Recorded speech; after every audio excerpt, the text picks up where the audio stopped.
Are you sure you don't want to reconsider, Pashika? I appreciate it, boss.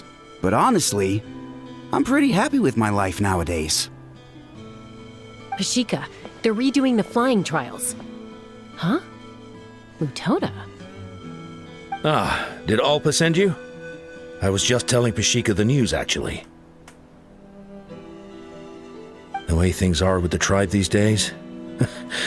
I mean, you don't need me to tell you. This here is no future for a seasoned warrior like you. Ah, come on, boss. Do you have any idea how long it's been? I've been wingless for years now. I'm not cut out for that anymore. Of course, I'll do my part if we ever need to defend the tribe. But there's really no point in me trying out for the flying squad now. I've already made my peace with it. Not everyone has what it takes to return to the sky after going wingless.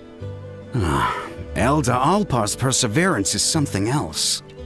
And it's okay if I'm not destined for greatness. I might not have the Kukasaur's approval, but with my hot air balloons, I can still reach the skies. Handling these balloons every day, seeing how the customers react, the looks on their faces, that's enough for me. Finding something you love doing can be just as hard as passing the flying trial. It's worth holding on to. Fair enough. It's your choice. I won't force you. Oh, by the way, you should try taking a balloon ride if you've got the time. Once you've been up there for yourself, you'll see why I love it so much. No problem. If you ever want to give it a try, you know where to find me.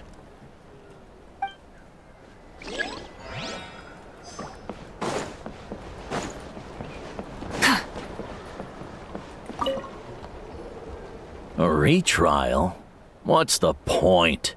I pretty much treat life like it's a game. No Kukasaur's ever going to approve of that, no matter how many times I try. Waskar, I can assure you, Kukasaurus wouldn't judge you for something like that.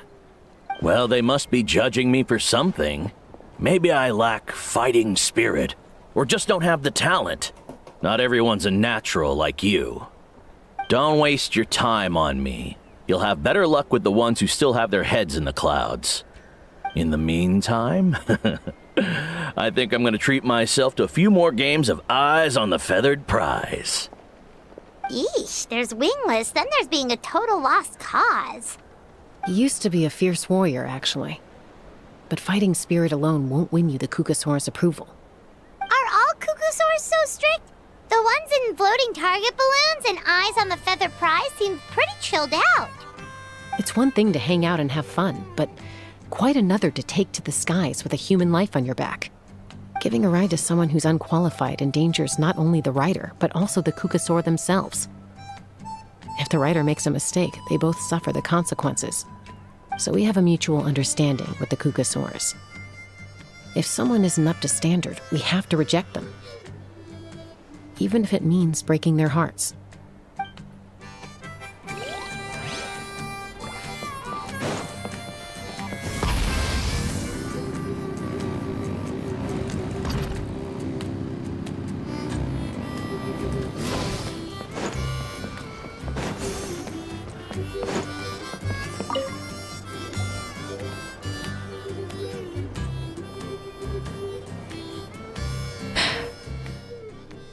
Hey, Junan.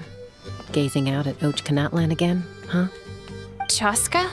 What are you doing here? Is something up? The flying squad is hosting retrials again soon. Want to give it another try? Maybe you're forgetting the definition of wingless. I've failed so many times already that I've decided to call it quits for good. I'm done. Elder Alpa always goes out of her way to come and tell me when a new trial is coming up, and it's nice of her to think of me. But nothing's gonna change. I'm not going to suddenly pass just because they're holding another trial. They're making some big changes to the arena this time, so the flying experience should be smoother than before. Koyer's gonna try again. No, forget it. If I was genuinely good enough to make the squad, the location shouldn't affect my chances. A true rider can fly confidently whatever the conditions, like you and Elder Alpa. Junan! They're redoing the... Huh? Chaska and the Traveler. You're already here. I guess they told you already then. Come on, let's go train together.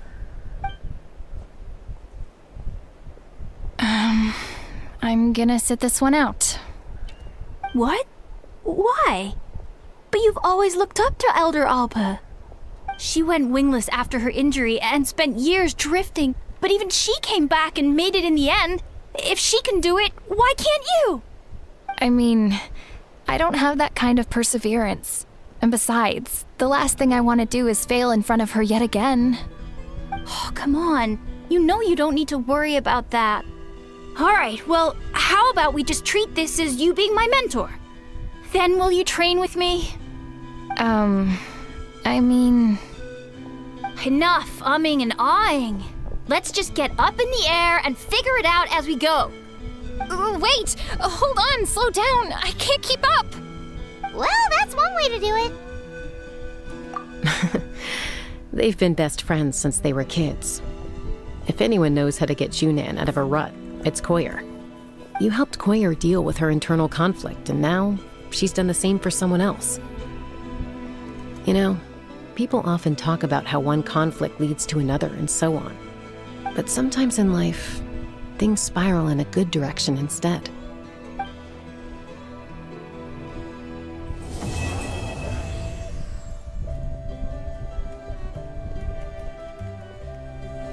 We've notified all the wingless on the list now, right? Where to next? The trial arena. It's not far from the tribe.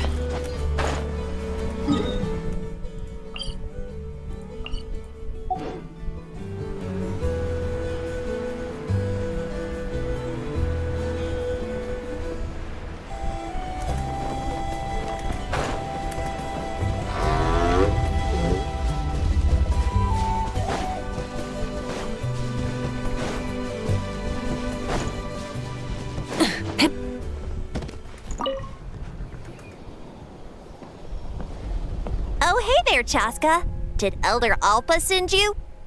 Yeah, she's got other things on her plate right now. How are things looking here? Well, the inspection revealed numerous blockages all over the trial arena. It looks like they're the result of ley line disorders caused by repeat abyss invasions. Theoretically, we just need to clear those obstacles, and the arena will fill up with gaseous phlogiston again.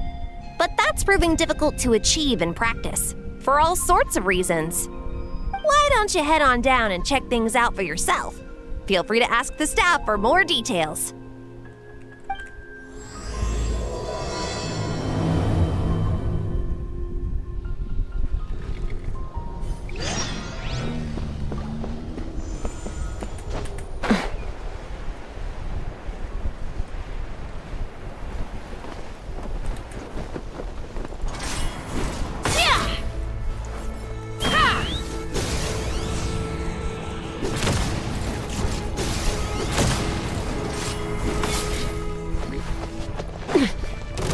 Hey! Monsters!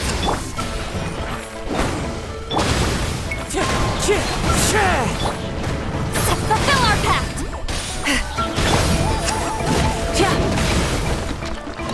Pyroclastic surge!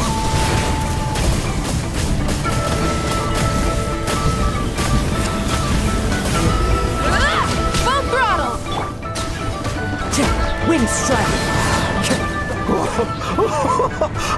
I thought I was done for. Oh, this spout should be good now.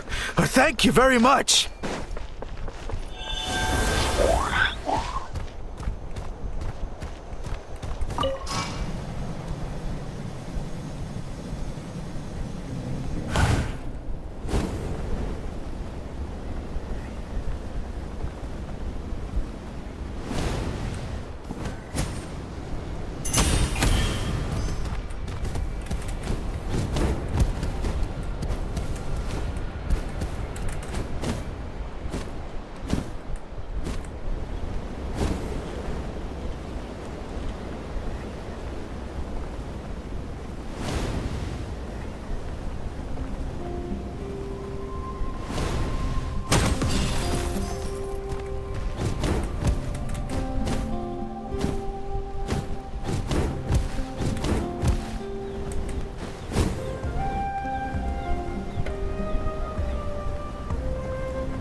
Oh, are you here to help?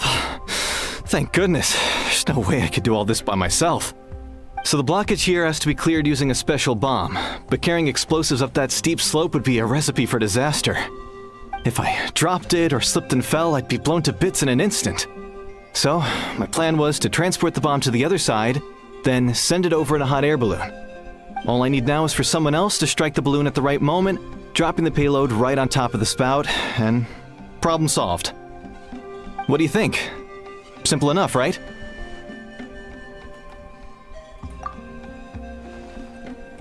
Huh? Oh, that one. No, I've got no idea who that belongs to. Or how they got it up so high.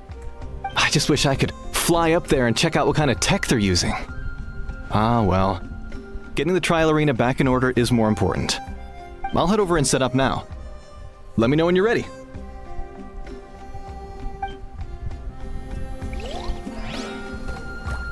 All right!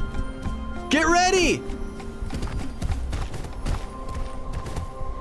All right!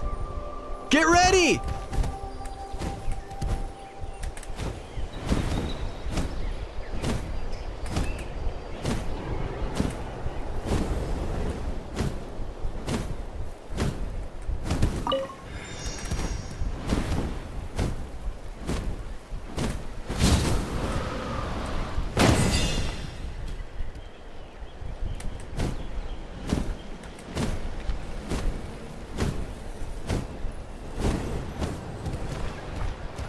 All right!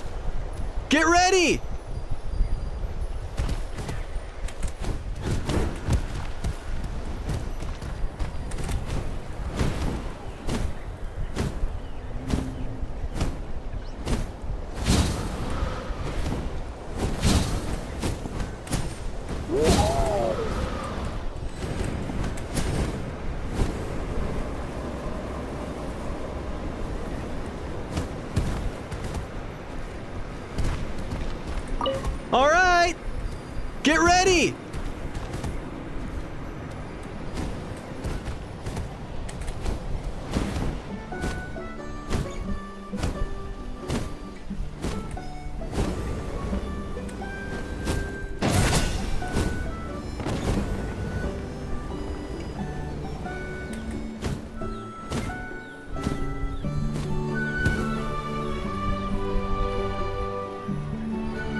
All right! Get ready!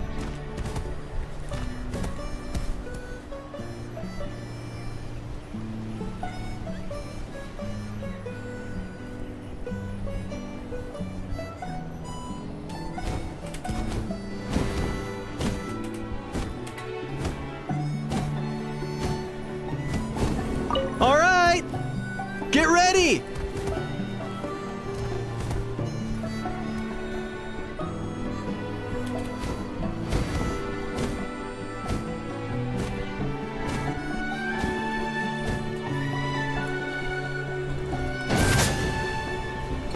The gaseous phlogiston is being replenished.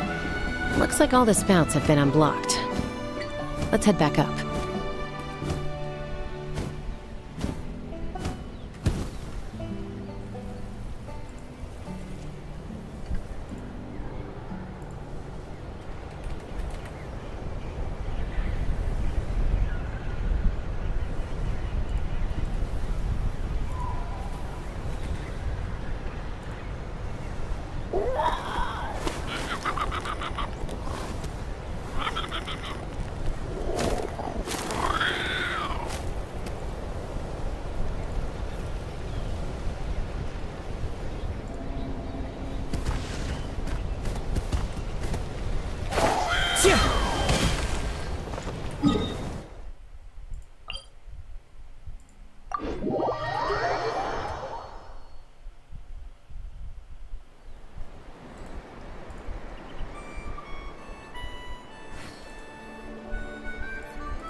Wow, you took care of everything in no time at all. Incredible work.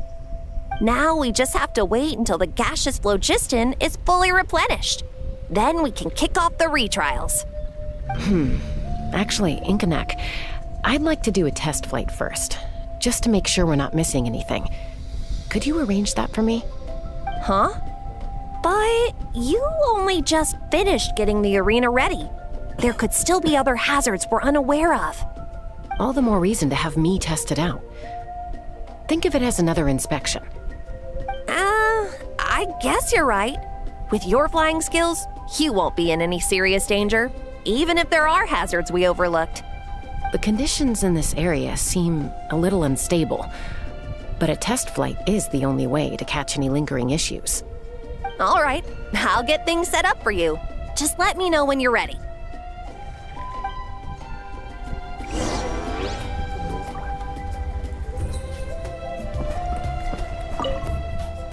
Are you ready? This should be a piece of cake for Chaska, but still. All right, then spread your wings and fly.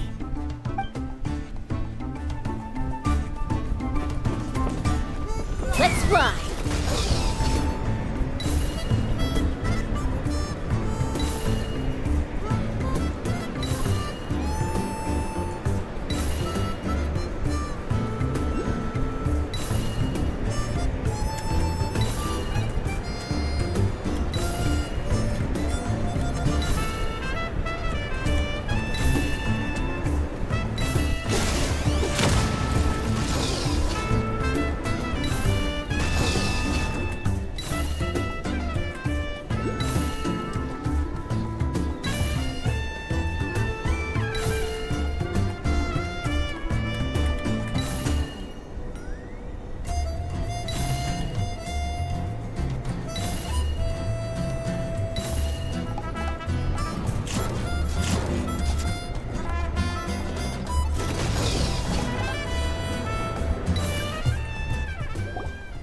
That was amazing. Paimon couldn't take her eyes off you. No, nothing major. Give it a few days, and we should be able to conduct the trials. Help! Help me! You're from the Flower Feather clan, right? Please, come quick, you've got to help us! catch your breath first. What's the situation? We got attacked by a kukasaur. My friends are still stranded in the middle of the road with the goods we were transporting. Please, I'm begging you, save them. Huh? Are kukusaurs really that aggressive? Do they usually attack groups of people unprovoked? Not in my experience, but there are exceptions to every rule. Let's go check it out.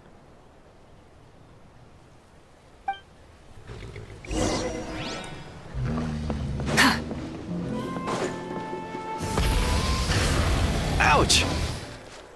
I've never seen such an aggressive kukusaur.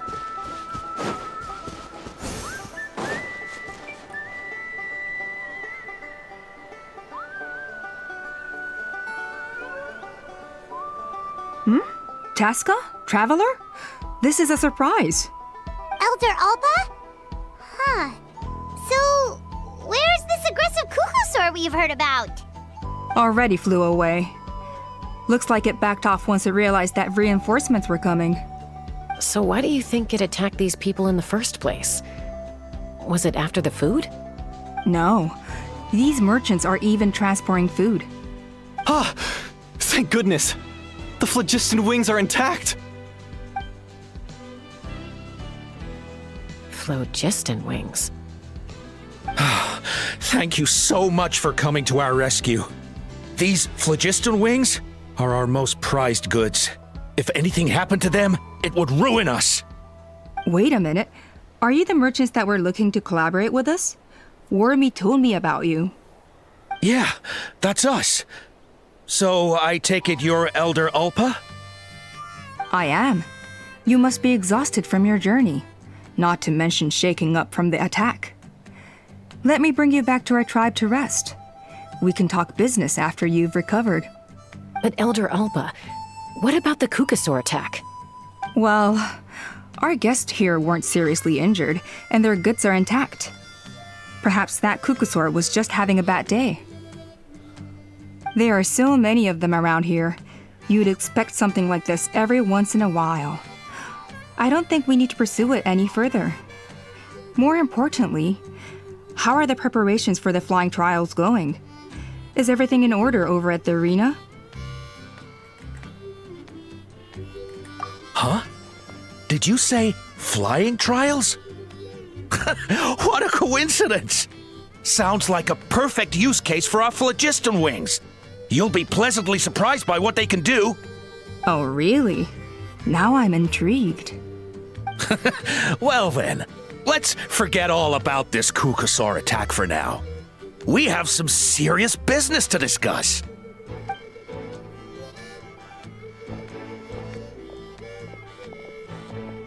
Huh? So that's it? That all went smoother than expected. Well, guess we'd better get going. Huh? Chaska?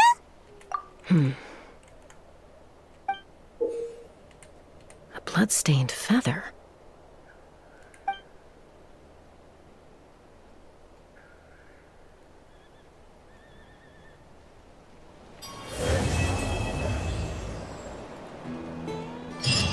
The Flower Feather Clan should be about ready to hold the new flying trials by now. Let's go check it out!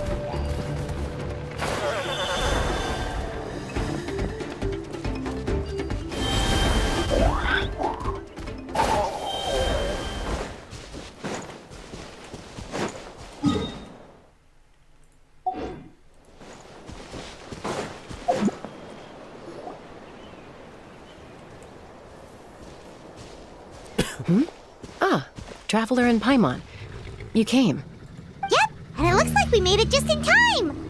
Although, can't say the same for the kukusaurs. Bit of a low turnout, huh? Yeah, you'll see why soon enough. All right, get ready. 3, 2, 1, fly! Whoa! We're really flying! I feel light as a feather. I'm flying without a kukusaur. These phlogiston wings are awesome. What's going on? can barely believe her eyes. How did they fly all on their own? The merchants we ran into that day were selling a product called phlogiston wings. It's a flying machine worn on the back. To operate it, you just use a handheld trackball that controls the flow of gaseous phlogiston. That's incredible. Yeah. If our tribe, well, if Natlan mass adopted this technology, it would revolutionize our mobility and responsiveness in times of crisis. Just think of the countless tragedies that could be averted. I feel like I'm dreaming. Did I really just fly on my own without the help of a cuckoosaur? You'd better believe it. Plus, you just passed the flying trial. Right, Elder Alpa? Elder Alpa? Should this really count as a pass if we did the trial using phlogiston wings? Why not? The scoring rubric is about flying performance. It doesn't specifically say you have to ride a cuckoosaur, does it? Yeah, maybe, but I mean, even Chaska had to ride a cuckoosaur in a trial, right? And the whole point of the trial is to test both your flying technique and your ability to work with a saurian companion. Well, if we can fly by ourselves, maybe we don't need to test the ladder anymore. Chaska, Traveler, what are your thoughts on this new invention?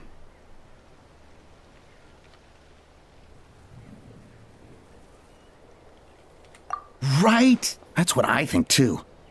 I agree that they have strategic value, but I don't think it makes any sense to evaluate candidates by the current testing standards if they're using phlogiston wings.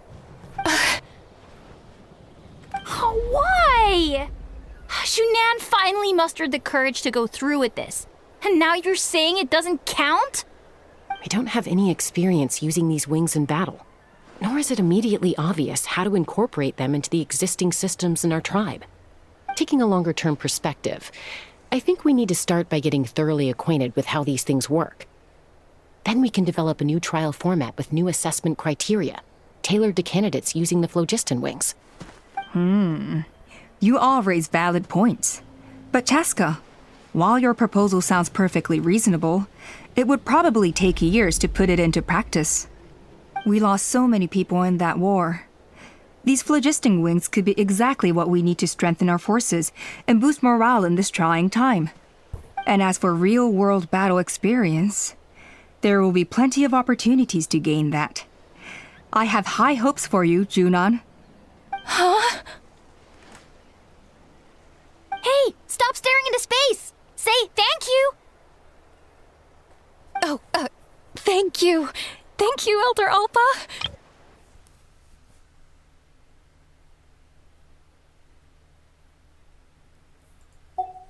You have nothing to thank me for. Remember, the way you got your wings back was by relying on yourself. Oh, Elder Alpa! Bad news!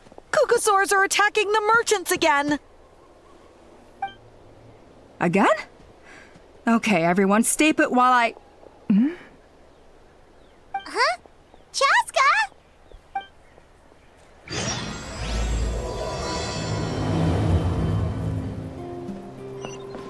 Why did Chaska rush off like that? And then Elder Alpa and the others too? Anyway, let's go see what this is all about.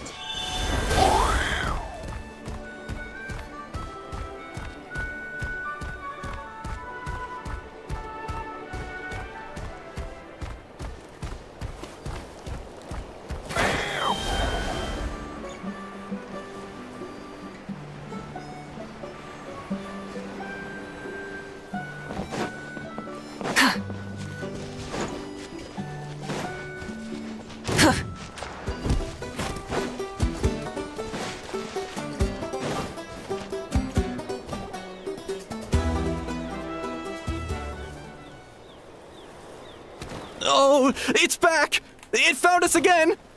Run! Get out of here!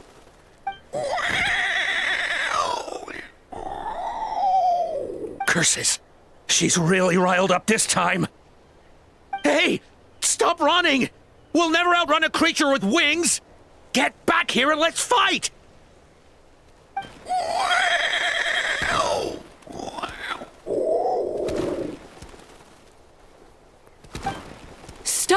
All of you! Chaska! Oh, wonderful! Quick, get rid of that thing!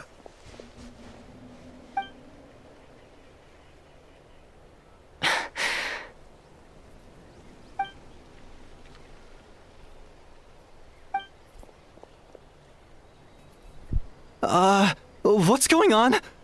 Why isn't she doing anything? So it really is you. Sister. Wait, sister? That Kukusaur is Chaska's sister?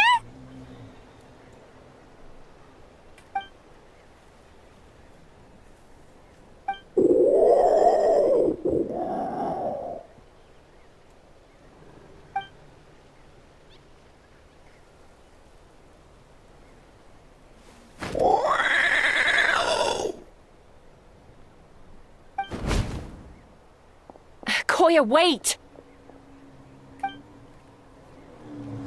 Is Chaska gonna be okay? Should we go check on her?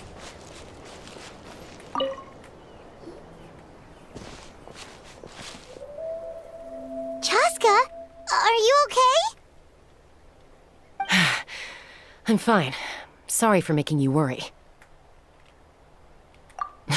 No point. She's an expert at hiding her tracks. Once she's shaken you off, you'll never catch up to her. At least, I always used to lose to her at hide-and-seek when we were kids. Well, yeah. You know I was raised by Kukusaurs. Anyway, she and I grew up in the nest together. Her name's Koya, and she's my big sister. We played together all the time, chasing each other through treetops or mountaintops. It felt like it would go on that way forever. Until the day I was sent back to live with the humans. Not all Kukusaurs are friendly towards people. Koya, for instance, she's fine with me because we grew up around each other, but she's not fond of other humans. When Mom decided to send me away, Koya strongly protested, and after I left, she became more and more reluctant to interact with humans. Maybe she thinks that humans stole you away from her. It's a possibility, but in any case, we still stayed best friends at first. I had a hard time adjusting to life in the tribe. So whenever something went wrong, I'd run off into the wild and vent to Koya. Ah, so that's what Uncle Cusco was talking about. He said you seemed to prefer hanging out with Saurians to your own kind back then. Yeah, I did. But then, gradually, everything changed. With a new mom and dad, a new tribe, and Koichi, I started getting curious about these humans and made an effort to understand their behavior. The more time I spent with them, the less I spent with Koya. And then, one day, it was Koya's turn to leave the nest. She sought me out and asked if I was willing to leave the tribe and go live in the wilderness with her. As far as I can remember, that was the first time she ever approached a human settlement on purpose. So, how did you answer her? Well, I wouldn't be standing here talking to you if I'd said yes. No, I was torn. On the one hand, I'd already made up my mind to embrace my new family and accept my human identity. But I also knew that Koya wasn't a fan of humans, and I didn't want to disappoint her. She took my hesitation as an answer. She saw it as a personal betrayal, threw a huge fit, and then flew off. We hadn't seen each other since, well, until today. Not for a lack of trying, though. I tried asking Mom where Koya's new nest was so I could talk things out with her. But Koya had already asked Mom not to tell me where she'd moved to. It must be hard for Mom, being stuck between her two daughters. So I didn't press the issue. And I didn't go looking for her.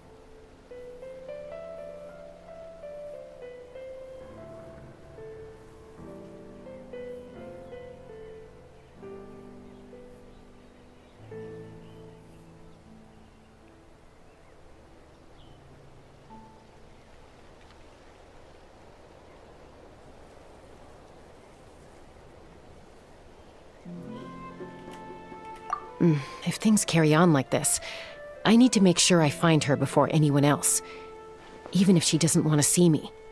For now, let's bring the wounded back to the tribe and see what Mutota and Elder Alba have in mind.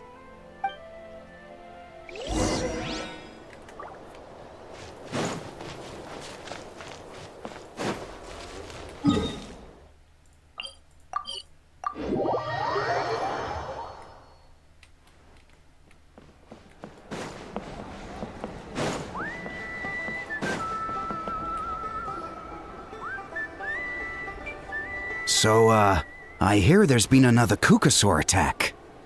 Ha! I knew it! They're wild animals, and they can't be trusted. Hey, show a little respect. The Kukasaurs are our partners. Maybe in the flying squad, but they don't give a hoot about the rest of us. Well, now that we have the phlogiston wings, do we even need the Kukasaurs anymore? Are you kidding? How are we supposed to protect our tribe without them? I didn't mean it like that. Huh? Protect our tribe? Or are you just scared that your precious flying squad will lose its prestigious position? You take that back! Things are changing so quickly. Chaska, there's a conflict emerging there. Aren't you going to nip it in the bud? The whole tribe's talking about this now.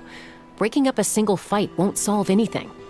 The real source of conflict here is the phlogiston wings, and what happened with Koya. On any other day, people would just brush this attack aside. After all, clashes between wild Kukasaurs and humans are no more common than those between people. But now that the phlogiston wings have entered the equation, it's sparked a debate over whether our tribe needs the Kukasaurs at all. I worry that we risk repeating the mistakes of the Cinder City. Back then, Lord Ochkon's hatred of the Saurians nearly destroyed the peace forged by the Pyro Archon. Chaska, to prevent things from deteriorating further, I'd like to task you with restoring peace to the tribe. I will. Traveler, you've already done so much for Natlan, and the Flower Feather clan has no right to ask more of you. But thank you.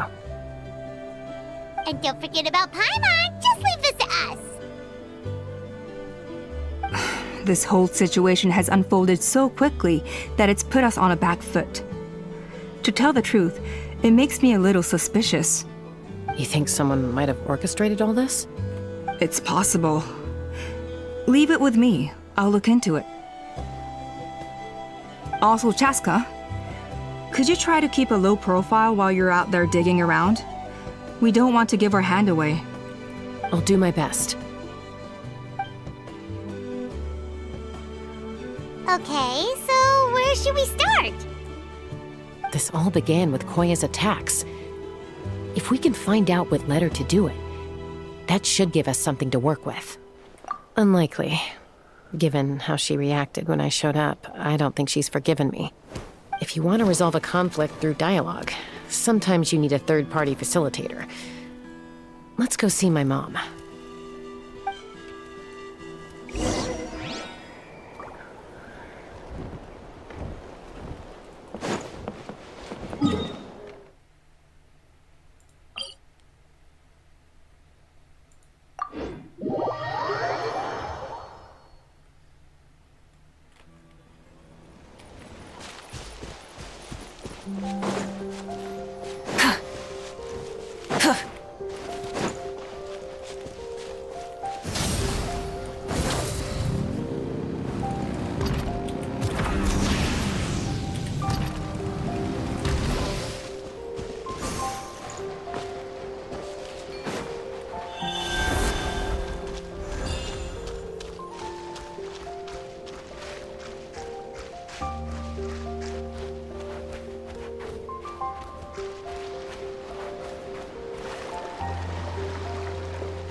Wow, so this is where you used to live as a child?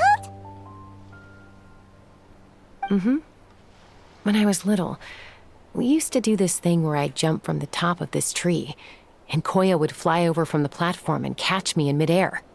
Or sometimes we'd both fly from the treetop together, and then after some aerial maneuvering, she'd throw me up onto that platform. After we got a bit older, we went to the nearby shores looking for even greater heights. Ah! Stop! You're gonna give Paimon a heart attack! Oh, really? I just thought it made a fun story. Then I'll share more with you when there's time. Anyway, back to the matter at hand.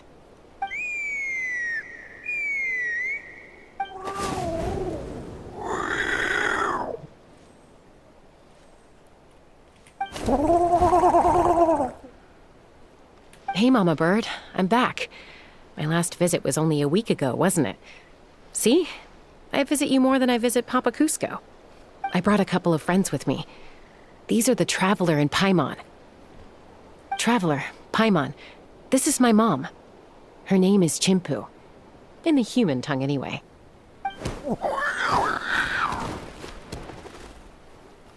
Hi! No, not really. I don't speak it as such, but I can sort of get the gist. Although only with Mom and Koya, since I spent my formative years with them. Even then, it's basically a best guess based on their sounds, body language, and expressions. Seems to work about 9 times out of 10, anyway. As for whether Mom understands me, I can't always tell. But somehow we still manage to communicate. Call it the family bond, I guess.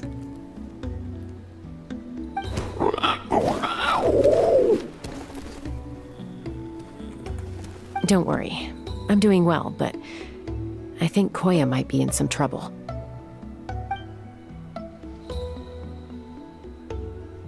I know she's never been a fan of humans, but she's never deliberately attacked them before either. What's behind this sudden change? Does, Auntie Chimpu know anything? Doesn't look like it. Koya hasn't visited her in a long time. Then, could you please tell me where she's living nowadays? I really need to talk to her.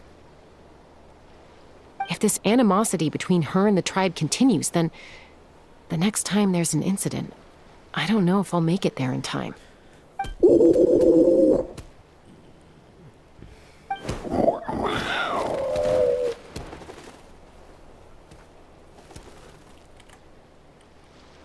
She said she'll take us there.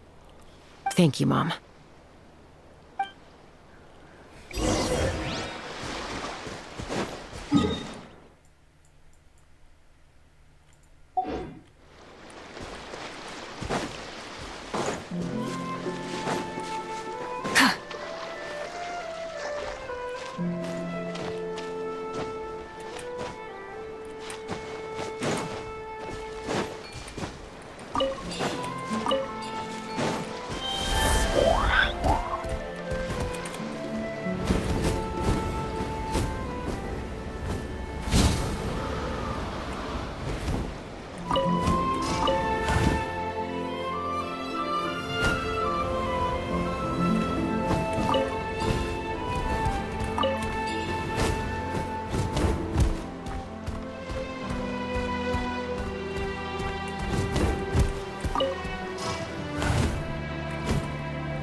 is a really remote location. Because she was trying to get as far away from humans as possible. We stay here? Okay. Got it. Traveler, Paimon. Mom says we should stay out of sight for now. She'll talk to Koya first. Koya is very hostile toward humans right now. So if we show up unannounced, it might just make things worse.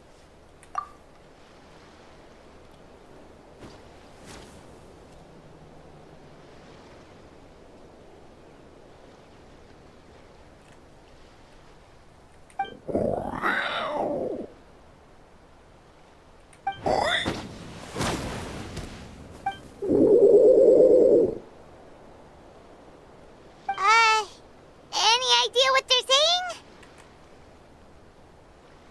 saying? Sounds like things are more complicated than I imagined. There's evidence in this area suggesting that Koya might have been the victim of a human attack.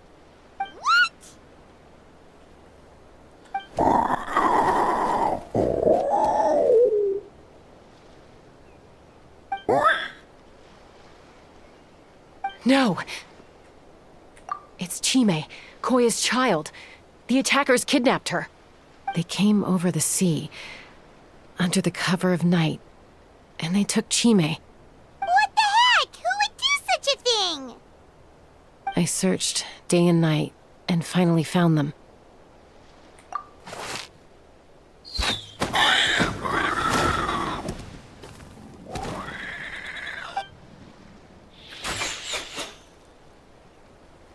Oh, yeah! T'Pol's contraption is working like a charm! Got her in one! Hey, there's another one!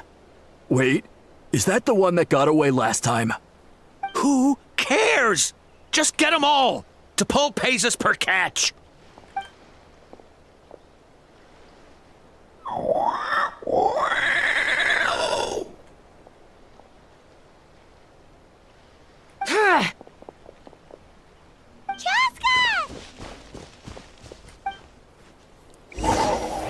Chaska? How do you get here? Quick, stop her! Don't you even think about running away!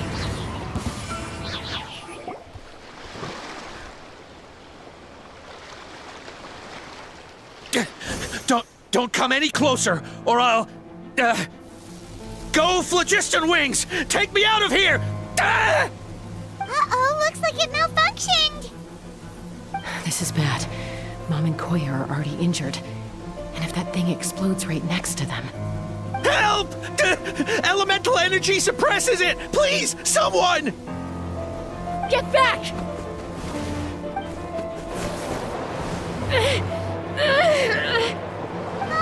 It's still going! Guess we need a more permanent solution.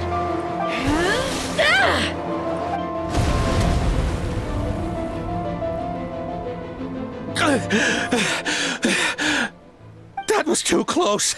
I thought I was gonna die.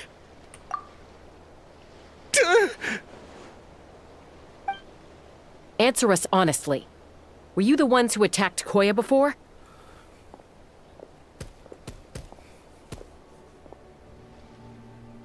I am... No, it was...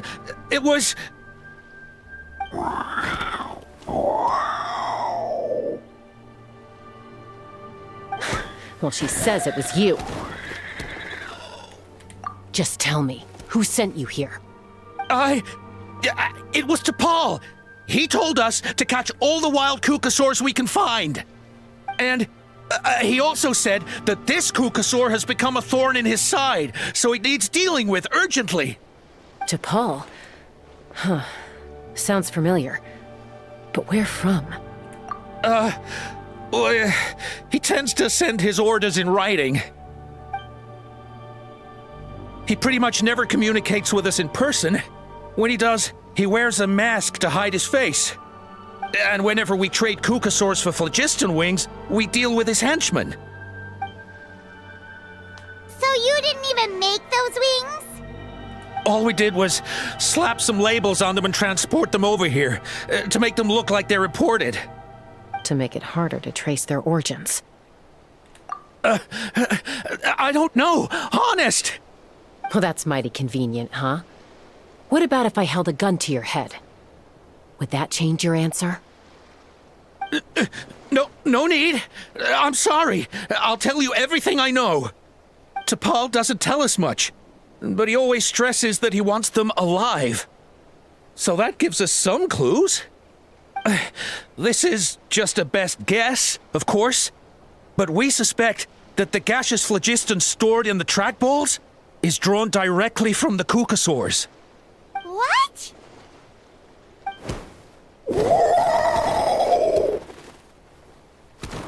Easy now. You're still injured. Hey, keep talking. Yes, ma'am. So, the gaseous phlogiston has to be highly refined in order to power the phlogiston wings. The slightest imperfection can have disastrous consequences, as you just witnessed. But the Kukasaurs have a natural ability to process gaseous phlogiston. So, if you use them as an intermediary, then...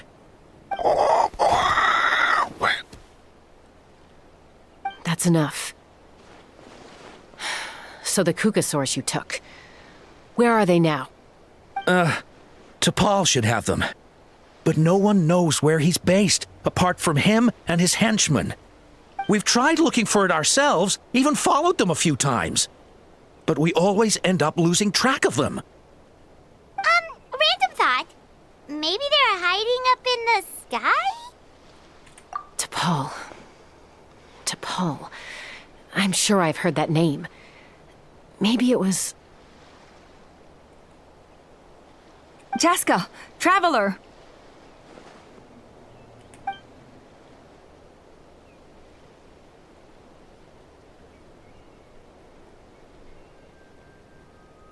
That voice! It's Alpa!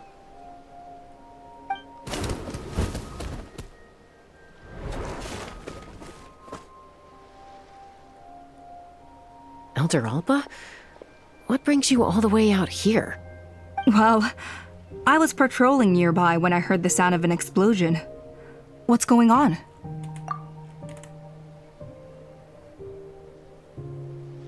I don't believe it. Elder Alpa, does the name T'Pol ring a bell to you? I feel like I've seen it written down before. Maybe in a list of candidates for the flying trials? Huh? So he's a member of your tribe then? No. If he was a member of the Flower Feather Clan, I'd definitely know him.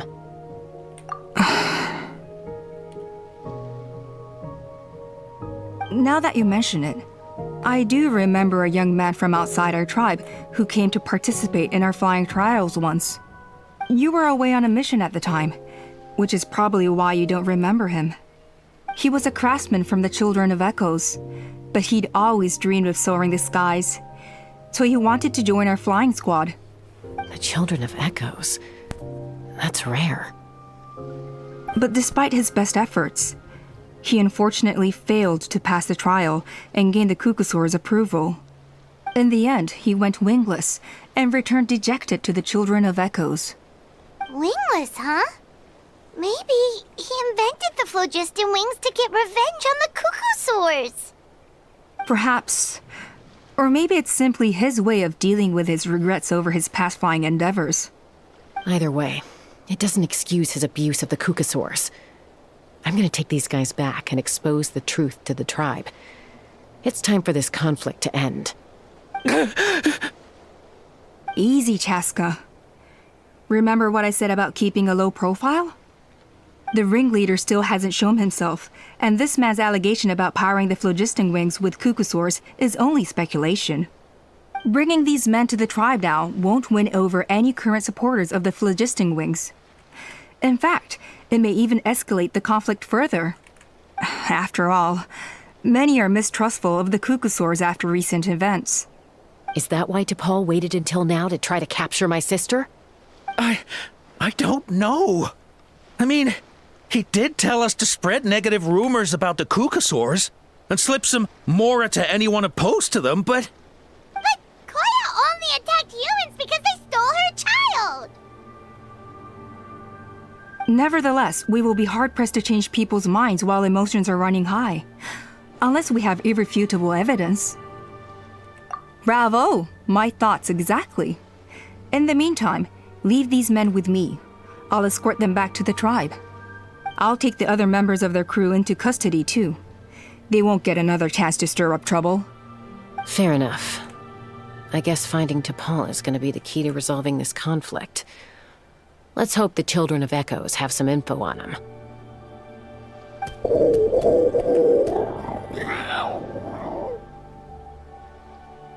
Sorry, whatever it is, it'll have to wait till this is all blown over.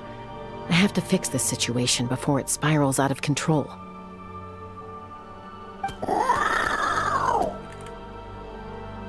Mom, Sis, rest up and get well soon.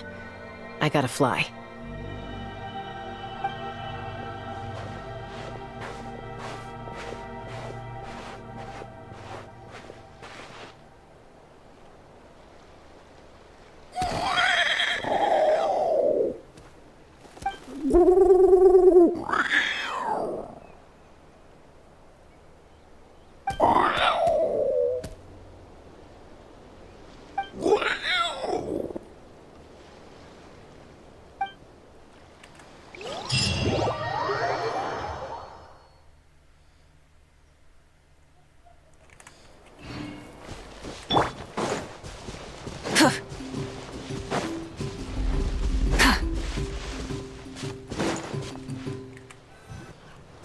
So Alpa says that T'Pol's from the Children of Echoes. But how do we track him down? Just ask around until we find him? Let's start by talking to someone we know. It'll be faster that way. At this time and place, I'll bet the easiest person to find is... Wakey, wakey, Shilonen! Oh, it's you. Okay, give me a second. I'll come down.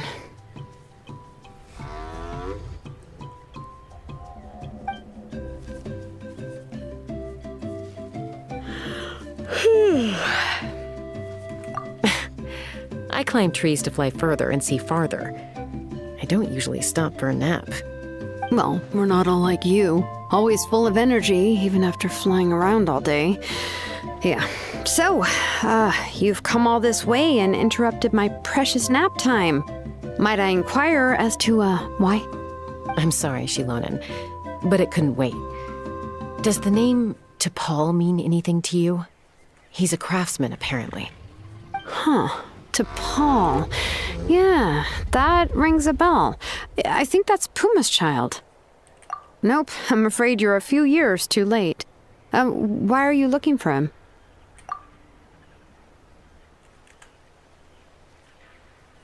Huh, phlogiston wings. Wow, okay. The kid actually pulled it off. Well, looks like, no more rest for me today.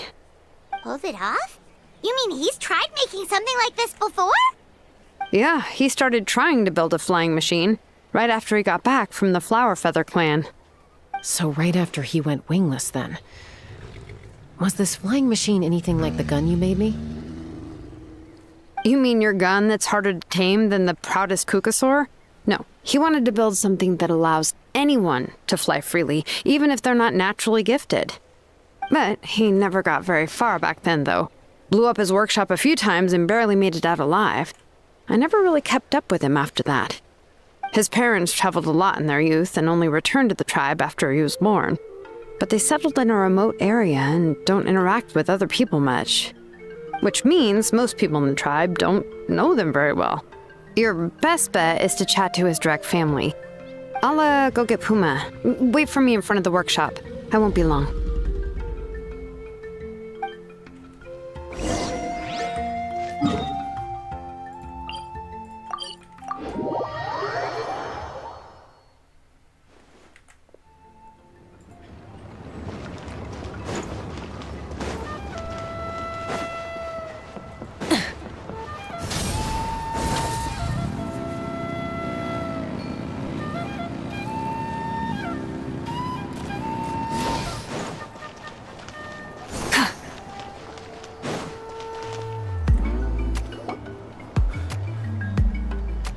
I'm back. Allow me to introduce T'Pol's mother, Puma. Hello, Oh, save the pleasantries. I don't want to spend any longer talking about that boy than I have to. huh? I disowned him long ago. He is no child of mine. All he cared about was his pipe dream of reaching the sky. Oh, we tried to talk sense into him, but he was obsessed. And then when he left us, he spouted some nonsense about building a workshop in the sky to avoid the constant criticism of us ground dwellers. He left his notebook behind. Whatever questions you have, you can look for them in there. I am done talking about him. He's no son of mine. He never called me Mom anyhow.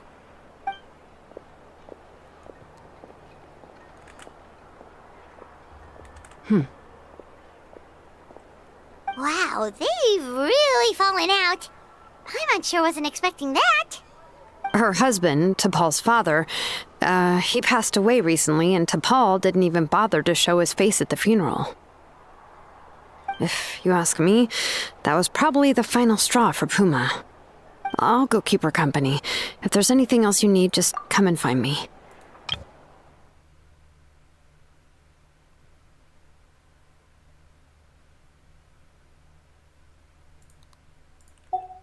Thank you.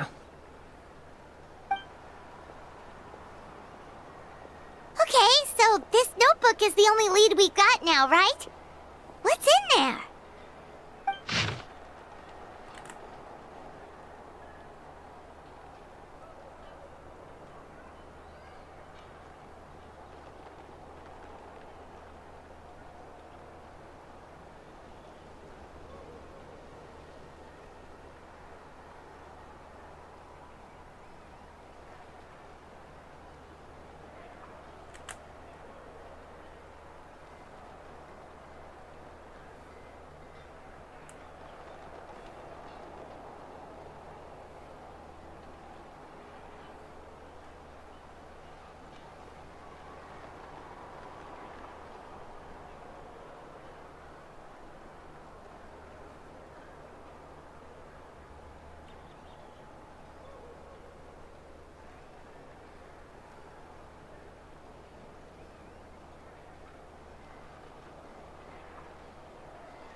Some early designs for the phlogiston wings, and some theorized Natlan, the Cinder City.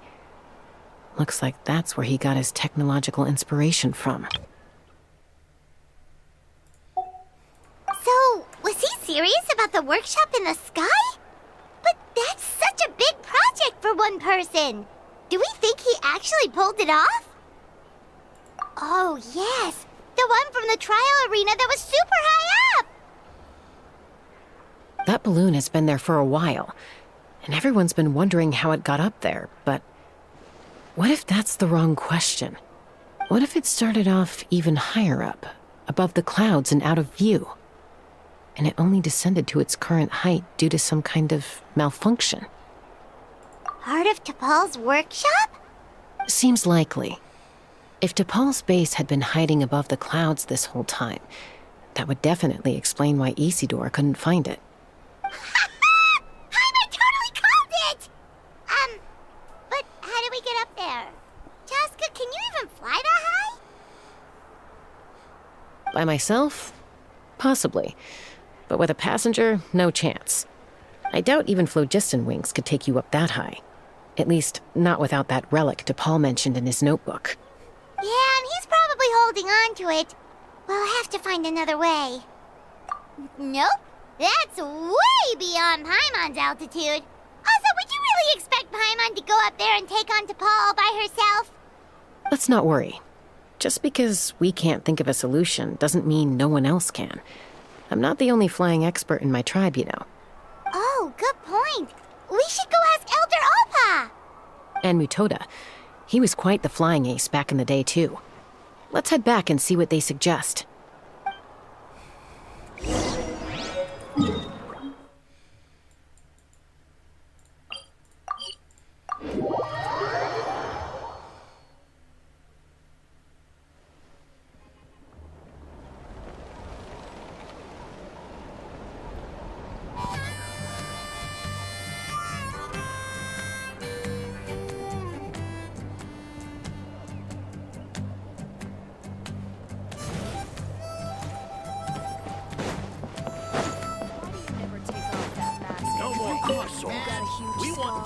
Chaska, you're finally back. Things are getting really tense in the tribe. Have you made any headway with your investigation? Some people even think we arrested the merchants just to support the flying squad and crack down on the phlogiston wings. We found some promising leads, but there's a major obstacle standing between us and the irrefutable evidence we need. A relic from the Cinder City? So Och Khan's still managing to sow discord, even after all these years. An airborne workshop and a hot air balloon above the trial arena. And that's where you're trying to get to now? Neither phlogiston wings nor a Kukusaur can take you that high up. Do you really think that's where T'Pol is hiding? You know what? There might just be a way. Really? Do you still remember those spouts in the arena? When they were all blocked, the gaseous phlogiston was trapped and unable to flow. But now, it's flowing freely. If we were to block them up again... You mean all of them except the one at the very top of the arena? To build up the pressure there? Precisely. With all the gaseous phlogiston flowing through one spout, it would create a high-pressure wind current. And then we just ride it up into the sky! Yes, it has its risks, but with Chaska's abilities, I think she could manage it. It's an extremely risky approach, but I agree that it's feasible. If you want to give it a try, check with Inkanak at the trial grounds. She can explain how to block the spouts. Chaska, if anyone has a hope of seizing this evidence from the high heavens, it is you. We want phlogiston wings. Be prepared and stay safe.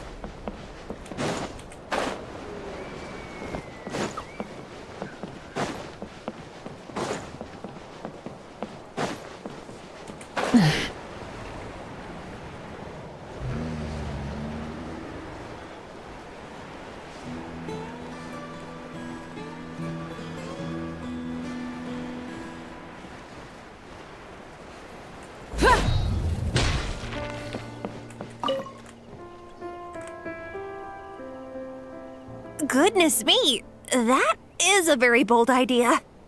Maybe so, but we have to act fast. What's the quickest way for us to block off the spouts? From a technical perspective, I'd have to advise taking some measurements and carefully planning this out first. But I'm guessing that's not what you want to hear. Then we'll have to take the rough and ready approach. See the solid phlogiston over there? Our prior inspections revealed that some kind of stable structure has formed inside, making it highly damage resistant. It's not without its weak points, but unless they're all struck at the same time, the structural integrity won't be threatened. So, what happens if we do strike them all at once? It'll collapse. Okay, I see where you're going with this. Yeah, you got it. As long as you hit all the weak spots at once from the right angle, the solid phlogiston will fall right on top of the spout and block it up. You're right about rough and ready. Sounds like my kind of plan.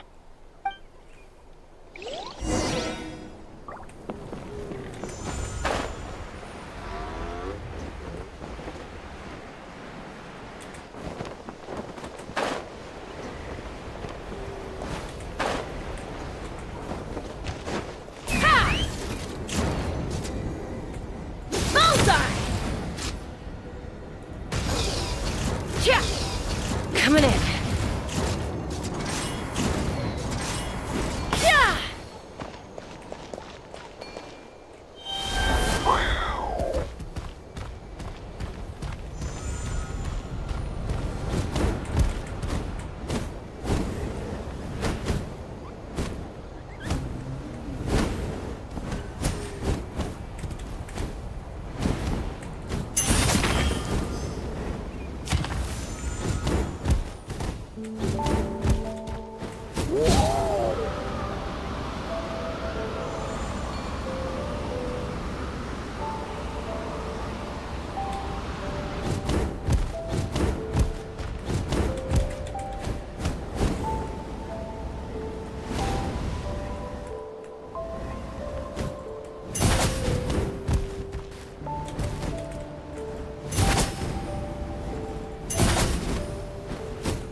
Take me up!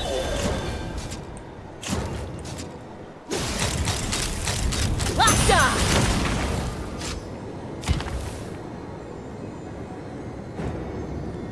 Look! There's a chunk of solid phlogiston right over that spout!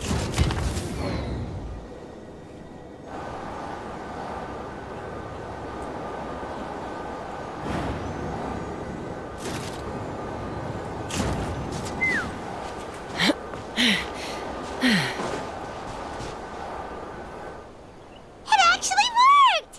But wait, how are Paimon and the Travelers supposed to get up there? Koya can give you a lift. She's actually been following us this whole time.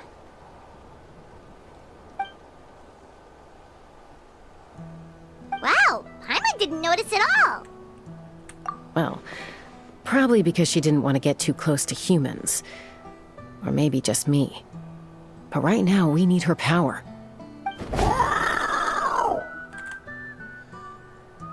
Whoa, you didn't even have to summon her!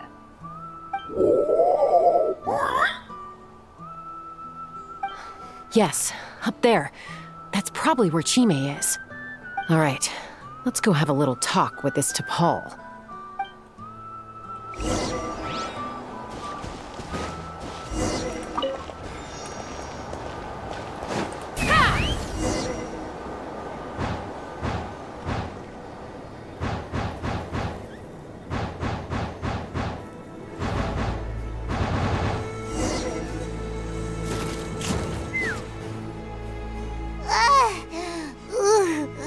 Haven't ever flown that fast before. She feels so ready to throw up. Nice, Swati.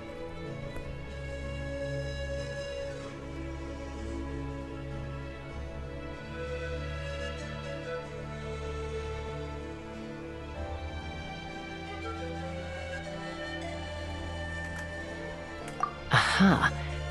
Just as I thought. It might look like a regular hot air balloon from the outside, but up close, it's clearly been heavily remodeled.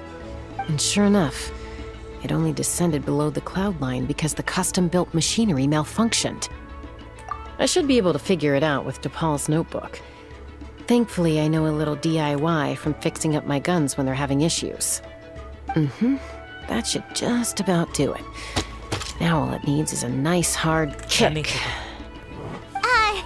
Maybe that works on your guns, but, huh? We're really moving!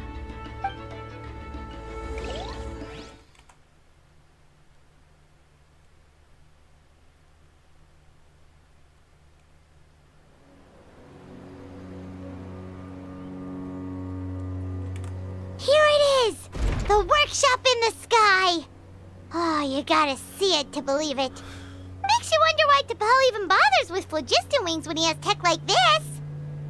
Well, according to the notebook, the platform beneath us runs on components from the Cinder City.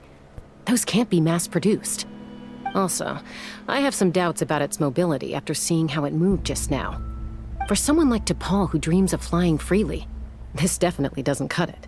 But if he's got that relic, he should be able to make a set of prototype wings for himself, right?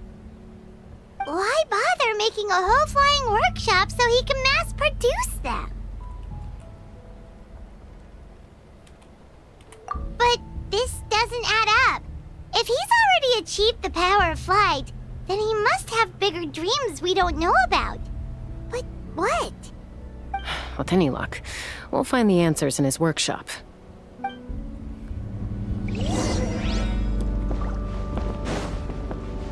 Let's ride! Fuck. Cuckoosaurs! Seems like the merchants were right. वो जाता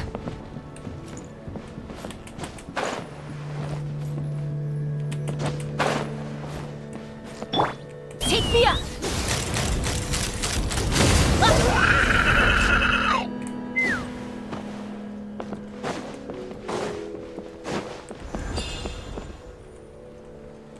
Let's fly!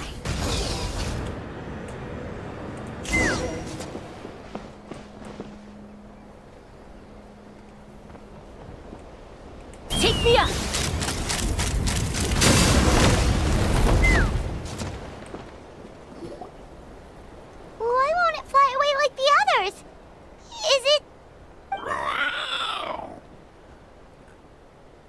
Still breathing, but barely.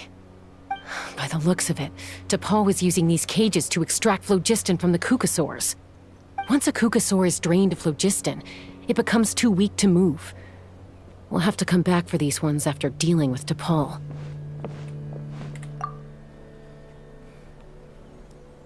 Let me see. Looks like a record of his phlogiston research. Log number 330. With the support of... I was finally able to launch the airborne workshop. Even though it relies on the relic for 80% of its power supply, I've at least taken the first step.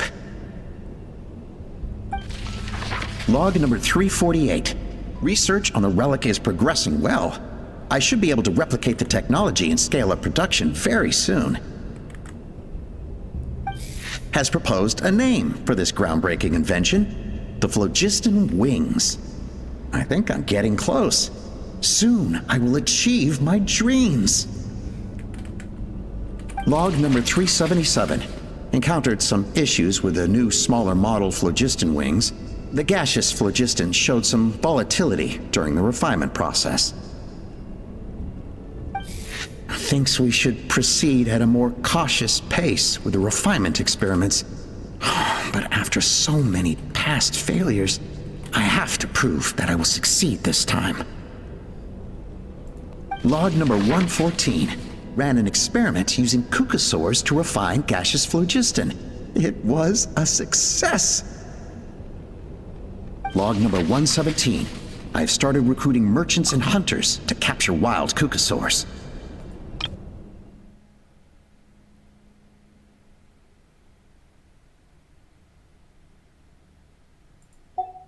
Log number 121. Major breakthrough in the efficiency of phlogiston yield. Huh? So many parts have been crossed out!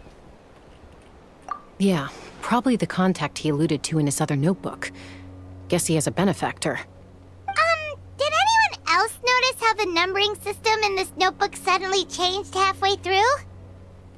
We haven't got time for textual analysis, I'm afraid. Grab the notebook and let's press on.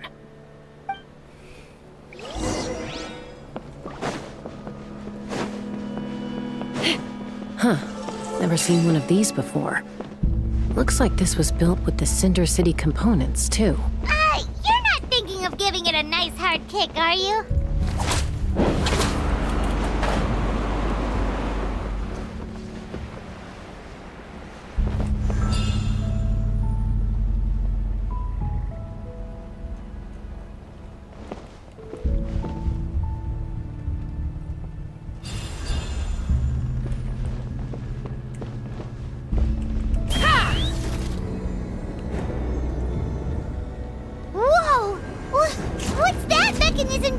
It's asking for a nice hard kick where it hurts. Aim for the weak spot.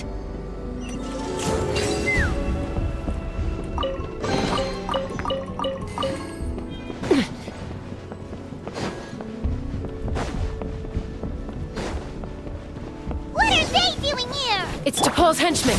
He must have brought them here using the relic in his prototype wings. Watch out!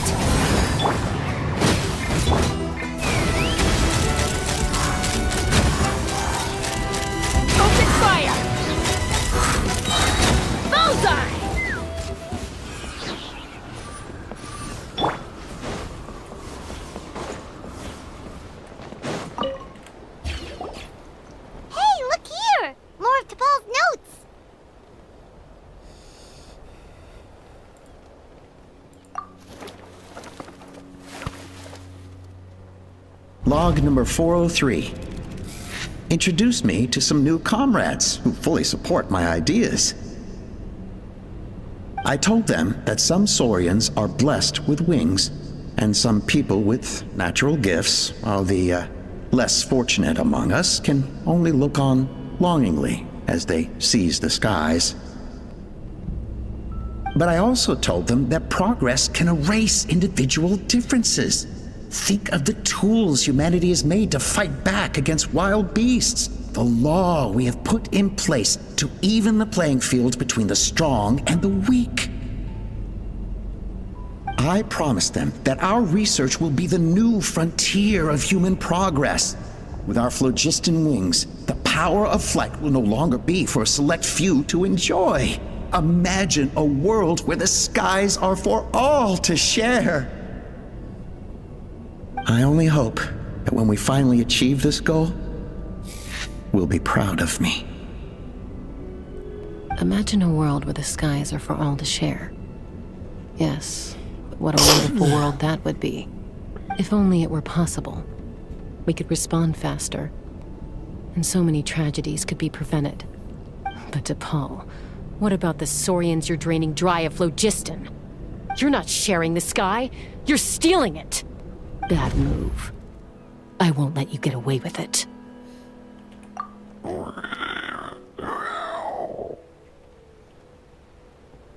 I'm fine. Let's keep moving. I don't think we'll find anything else here.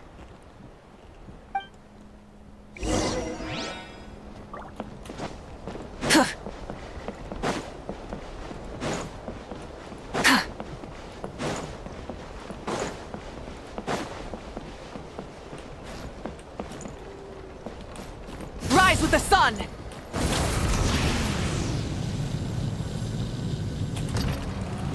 Aduh, jatuh lagi. Konyol, konyol.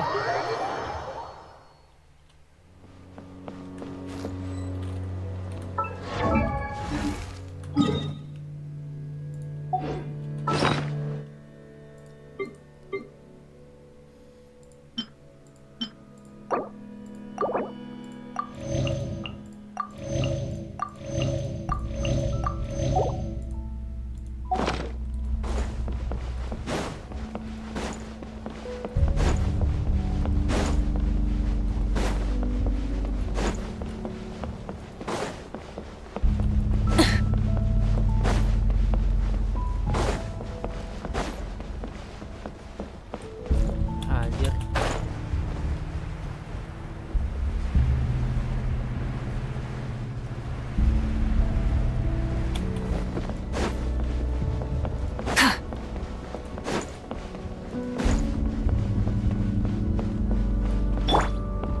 Take me up!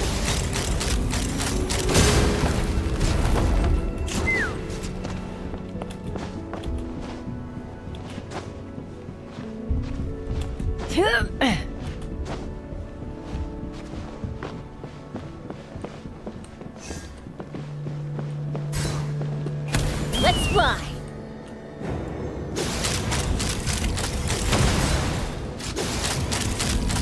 Open fire!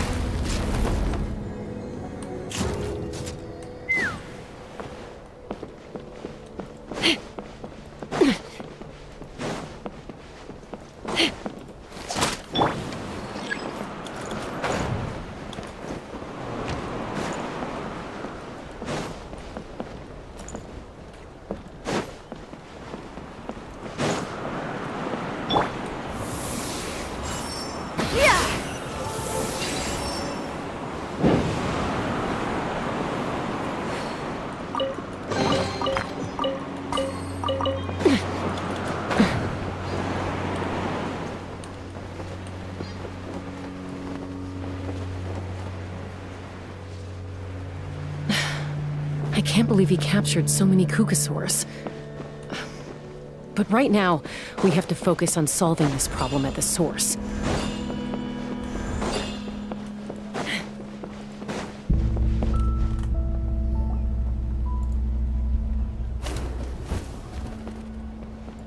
Looks like we've reached the center of the workshop. And still no sign of Koya's baby.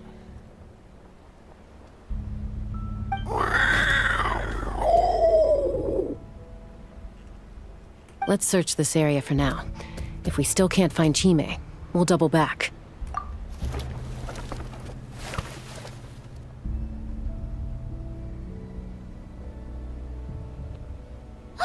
Chaska, Traveler, come quick! What is it?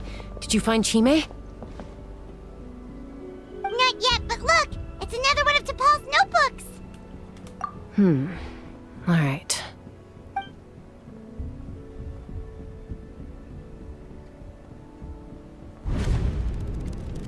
Log number 428. We decided to restart the experiments on phlogiston refinement, but without telling. This is the final obstacle to the success of the Phlogiston Wings project. We cannot fall at the last hurdle. Log number 436. Earlier today, suggested using cucosaurs as an intermediary to extract refined phlogiston. It's certainly feasible, but... Anyway, as long as our secret experiment succeeds, I'm sure won't bring it up again. Log number 443. We will conduct the experiment tomorrow. But birthday is coming up, so hopefully we'll have a birthday surprise for her. Log number 444.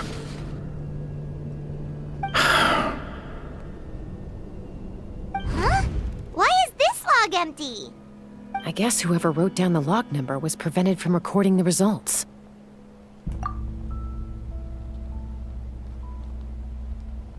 Log number 0.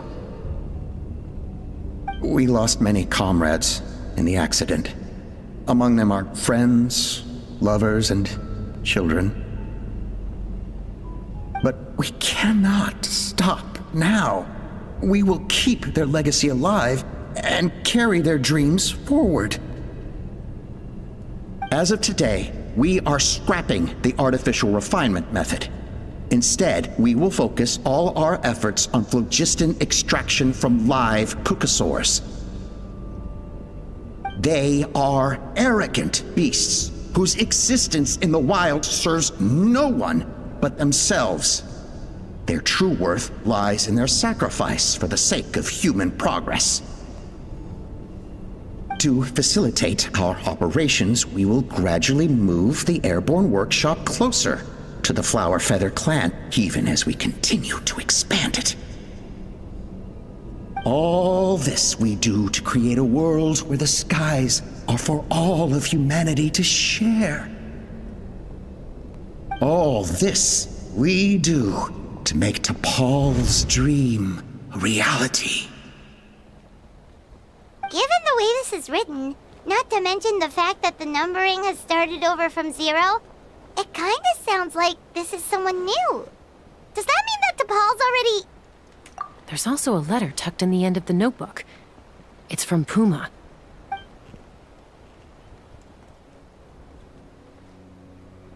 T'Pol, I don't know where you are right now, so I don't know how to reach you. My best bet is to send this letter to the Flower Feather clan. Your father is gravely ill. Oh, I know we've had our differences in the past, but he is still your father. Won't you come and visit him? Please. I know you never liked him and cared even less for me. All you ever yearned for is the sky. And your birth mother. But we'll still be waiting here for you if you do come back. This may be the last chance you'll get to see your father. So Puma's not T'Pol's real mom? Huh. Well, she did say he never called her mom, but I'm gonna assume she was just venting. We know that T'Pol's father passed away quite recently, and this letter looks recent. By contrast, the writing in this notebook is old and faded. It looks like the real reason T'Pol didn't attend his father's funeral is because he'd long since passed away himself. If we ask ourselves why this letter was sent to the Flower Feather clan, why T'Pol always yearned for the sky, and how he got his hands on a relic from the Cinder City, it all points to one answer. That's right. T'Pol was my child. He was born during my days as a wingless wanderer. His birth gave me new hope. I wanted to become the kind of mother who spent her days as a valiant rider, soaring the skies. Not an aimless, wingless nobody. But his father wanted to settle down, to give his child a safe, sheltered life in his tribe. We fought about it constantly, until the love we once had for each other was gone. He started a new family, with another traveler who was also looking to return home. And I went back to the Flower Feather clan, alone. Alpa? I had no idea that despite being raised among the children of echoes, my child still harbored dreams of the skies. Can you imagine, Chaska? The joy and surprise I felt when he showed up at my door, asking to join the flying trials. Or how proud I was when he said he wanted to prove his own worth, rather than relying on my position as elder. And then the anguish that overcame me when he was rejected by the Kukusaurs and became wingless, just as I had after my injury. You've got a lot of nerve showing your face here. Don't take this the wrong way, Chaska. I'm not here for a fight. I just want to talk. Isn't that your preferred way to resolve things? I trust you've learned of T'Pol's wish on your way here. A world where the skies are for all of humanity to share. If only his dream can be realized, no one will ever have to lose their wings again. Our aerial prowess will be greater than ever before. War will never again come at such a great cost. The loss of Koichi is a tragedy that need never be repeated. So tell me, Chaska, do you really wish to see the phlogiston wings forever grounded and gathering dust? Nothing you've said excuses all the conflict you've caused. You mean the argument back at the tribe? It was a necessary measure. Sometimes this is the only way to accelerate the pace of progress.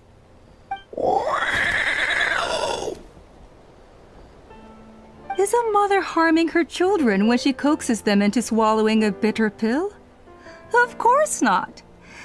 It is a brief moment of suffering for the greater good, and the child would come to understand this in due course. The phlogiston wings are that bitter pill. We will never progress as a tribe if we cling to the scraps the Kukusaurs offer us. Once the people have embraced the phlogiston wings, they will never look back. Even if they learn how the refined phlogiston is sourced.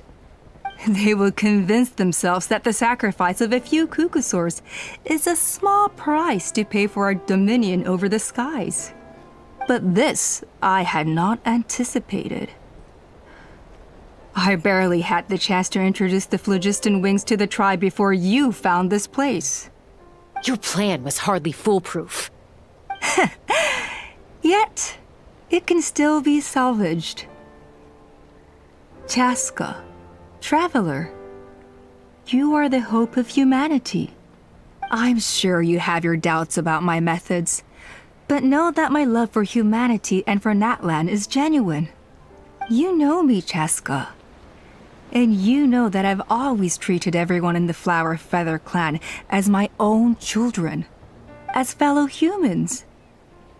Surely you can understand my perspective. Alpa, Natlan doesn't belong to humans alone. And truthfully, neither do I.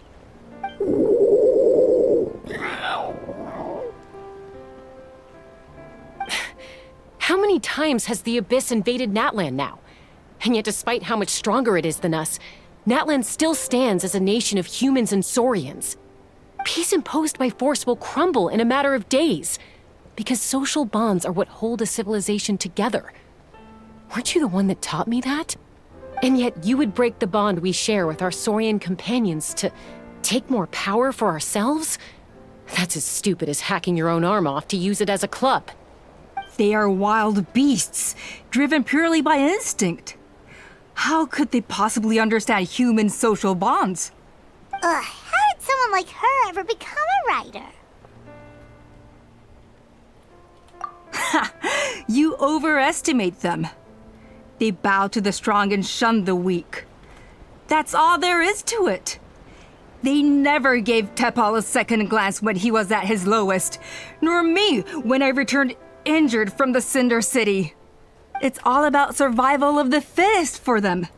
Plain and simple. They obeyed me once I proved myself stronger than them. But the moment it serves them better, they'll abandon me in a heartbeat. You're wrong, Alpa. They only reject the wingless because they don't want to fly anyone to their death. Chaska, I will promise you this. Only the unruliest wild cucosaurs will be used for phlogiston extraction. The ones who have nothing else to offer to humanity. Well, that's too bad. Because I know a few unruly wild cucosaurs who don't think that idea is gonna fly. Namely my mom, my sister, and me. And the others? To us, they're friends, family, even children. So if you want to put any of them in one of your cages, you're gonna have to go through us. Is that right? I knew you might be difficult to convince. Maybe this will change your mind.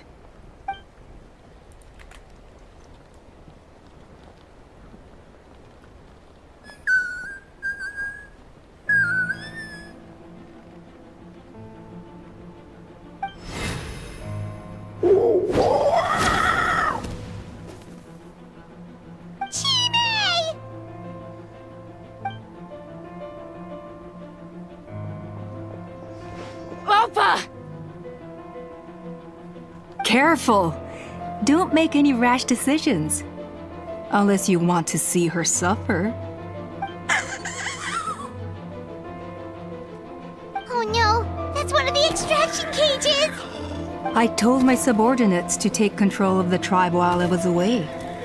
Luckily for them, our strongest warrior and our most powerful ally aren't there to stop it. Take control? What are you planning to do with Mutota and his supporters? Merely accelerate their inevitable downfall. They cannot stand in the way of progress forever. It is not the move I wish to make, but I'm afraid you and your friends force my hand. And since you insist on imposing me too, I have no choice but to keep you here until the dust has settled. So that's what you meant by I just want to talk. You never intended to negotiate. You just wanted to stall us. No, Chaska. I genuinely hoped I could win you over. You are the strongest warriors we have. Put down your weapons, and I promise you that no harm will come to this young Saurian. I just need you to stay here for the next couple of weeks or so, while my people consolidate their power. Then, I will give her back to you, and you'll be free to leave. As long as the majority supports our vision, even the Pyro Archon cannot meddle in our internal affairs. I just need you to stay here for the next couple of weeks or so, while my people consolidate their power. Then, I will give her back to you, and you'll be free to leave. Your vision is deranged, and the Flower Feather Clan will never support it. You sure about that? Then wait here and see. Time will tell. What do we do? Even if the whole tribe fights back, Mutota's in grave danger! Stop delaying the inevitable!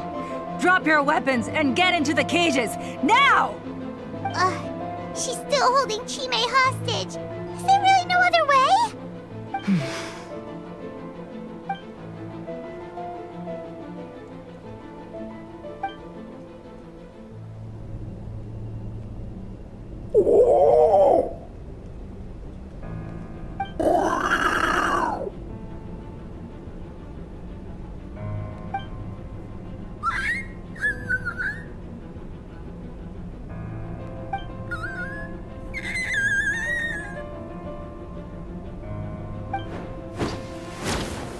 Koya? Huh? What are you yapping about? Stand down. Drop your weapons, now! This instant!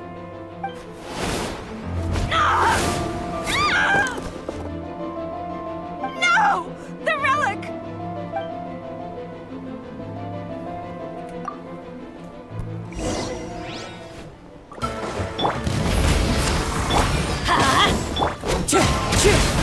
Fulfill our pact! Take me Hey! Scorched, which will it be? That's all I've Cool it got. down and...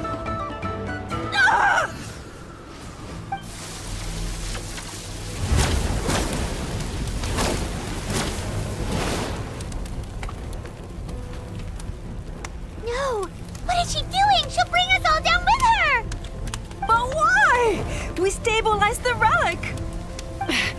Maybe it got damaged in the fight. If we don't think of something fast, this whole workshop is gonna fall apart. No. They're directly beneath us. My beloved tribe!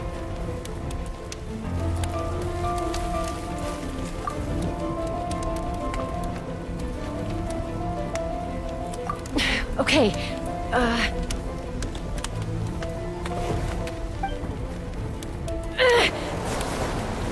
it's too powerful. This ain't a toy like last time. I don't think I can just throw it aside.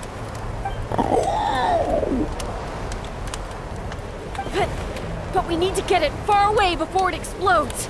Then the tribe will be safe, and so will this workshop. Koya, remember when we were kids? Come on, let's take this thing high up into the sky.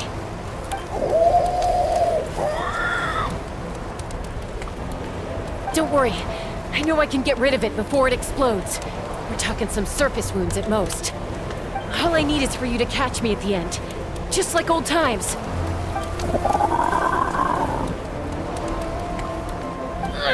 I can't hold it back anymore. We have to go. Don't be insane! Alpa! What are you... You're a fool, Chaska! Why would you choose such a risky solution? We cannot entrust the safety of our tribe to this wild Saurian! I'm the fool! You really think you can stand a better chance than me? Sure, it may be asking too much for an ex-wingless to escape the blast radius in time. But I can fly it a safe distance away, even if it's the last thing I do.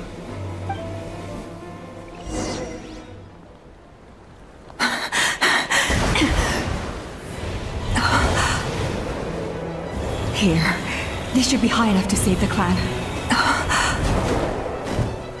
What? You don't get to die a hero today.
Koya, are you hurt?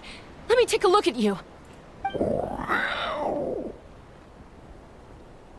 What do you mean, I'm fine? Didn't I tell you to catch me on your back? Why did you try to shield me from the blast?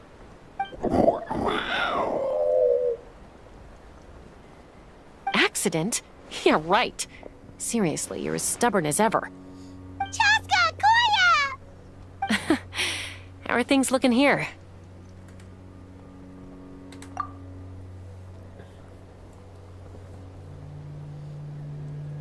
I think that's putting it mildly.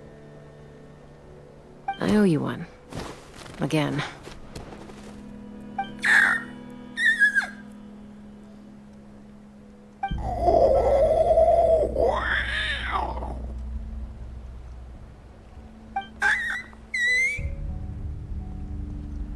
Alpa, be honest.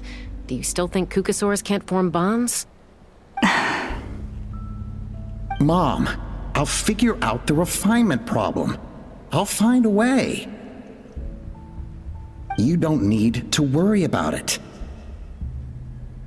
I just need some more time. That's all I ask. Please just trust me. Just this once.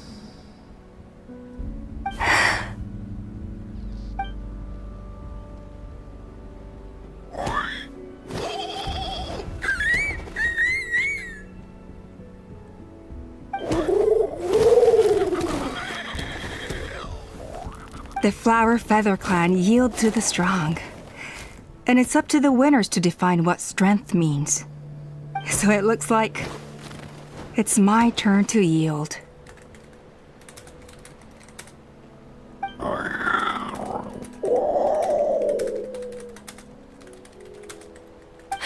Koya!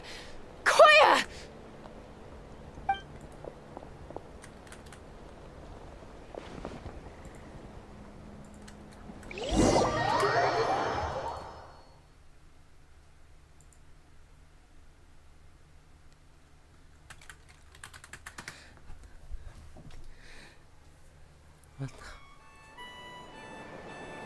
So, you're absolutely sure it's not because of the explosion? Yes, for the 10,000th time, I'm sure. The blast barely touched her. The reason she fainted was old injuries playing up, compounded by overexertion in recent days. The moment she finally relaxed, all the built-up stress finally caught up with her. And no wonder. Honestly, she's just like you. Anyway, now you know how we feel when you go off risking life and limb. Your mother and I would both appreciate it if you lived less dangerously. You know she wrote to me from the Masters of the Nightwind, just to scold me for not doing enough to keep an eye on you. If she wasn't so busy with work, you can bet she'd come back here and chew us both out in person. I'll find an opportunity to apologize to her. I promise. You'd better. No more avoiding us, okay? And don't get me started on all the checkups you've missed. Got it. Got it. Huh? Koya? You're awake. I'll go let everyone know. Hey, but we're not done talking. What are we gonna do with her, Even after everything that's happened, she still hasn't figured out how to start the conversation with you. She keeps saying, I don't think Koya has forgiven me yet. But if you ask me, she's the one who's scared to open up and have an honest conversation. For all her confidence, she's a very sensitive soul underneath. You'd think as a peacemaker, she of all people would know how to reconcile with her family after a falling out. She must have been a handful growing up. Thank you for being there for her. And of course, thank you for keeping her safe when you were up there in the sky. Koya, Uncle Cusco, we're here! Ada Maybin yang harus dipulangkan. Ha! I was just telling her that she's not to go chasing danger with Chaska ever again. Let's go! Cusco, Record it! I understand how you must feel. But it's all thanks to Koya and Chaska's efforts that the airborne workshop didn't come crashing down on our heads. Oh, Paimon almost forgot to ask. They didn't hurt you while we were gone, did they? Thankfully, when her co-conspirators tried to arrest me, I was out coaching Koyer and Junan. The two of them were a huge help. They took care of things while I went around rallying the resistance. So, in the end, Alpa's would-be revolt didn't really get off the ground. And as it turns out, not all of the Wingless want to see our dear Saurian friends replaced with phlogiston-powered gizmos. I'm so sorry you got mixed up in this, by the way. We should have caught on to Alpa's scheme sooner. We could have saved so many Kukasaurs from getting hurt. Most of the airborne workshop has now been dismantled. We've just left one small, harmless part intact and repurposed it as a jail for Alpa and her cronies. Let's see how they like being locked up in a sky prison. So, it looks like there's just one less conflict left to resolve. Peacemaker, you're up. I said I had to wait until things had blown over, didn't I? And now they have. But I still have no idea what to say. Koya, I just want to say, I'm sorry for how things went down back then.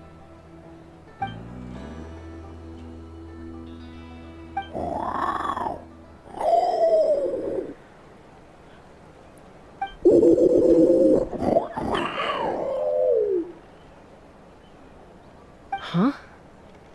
Does this mean you're not mad at me anymore? There's that family likeness coming through again. But that day, when we ran into each other.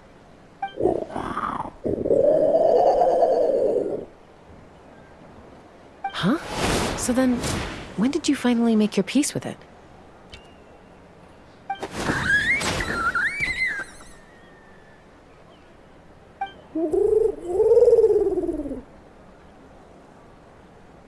Oh, it's Chime and Chimpu. They're here too.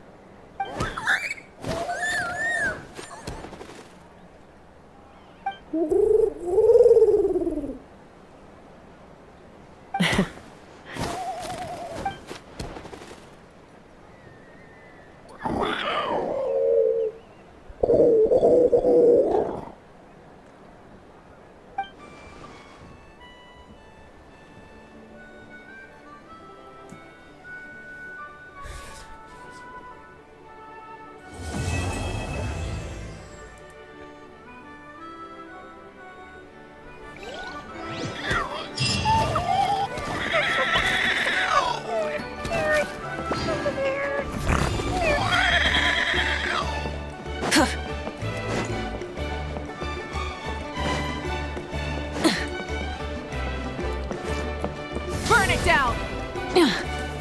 Full throttle!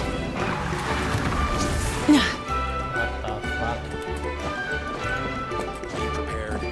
Stay safe.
Going into a trance is risky for most people, so don't get any ideas. Add Ast. Thank you for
Tala.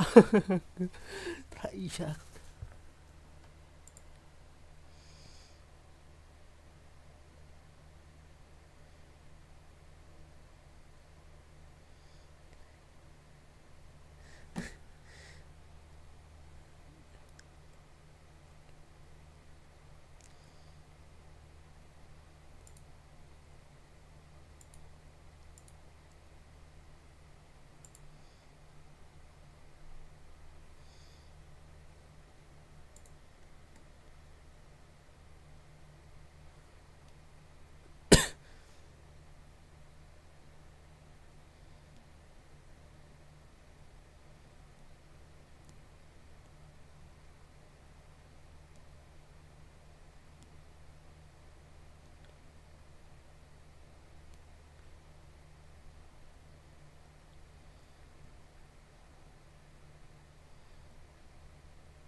Mati dong.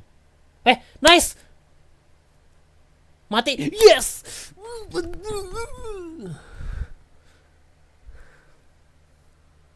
Yes. Gak apa-apa. Jika udah mati gak apa-apa.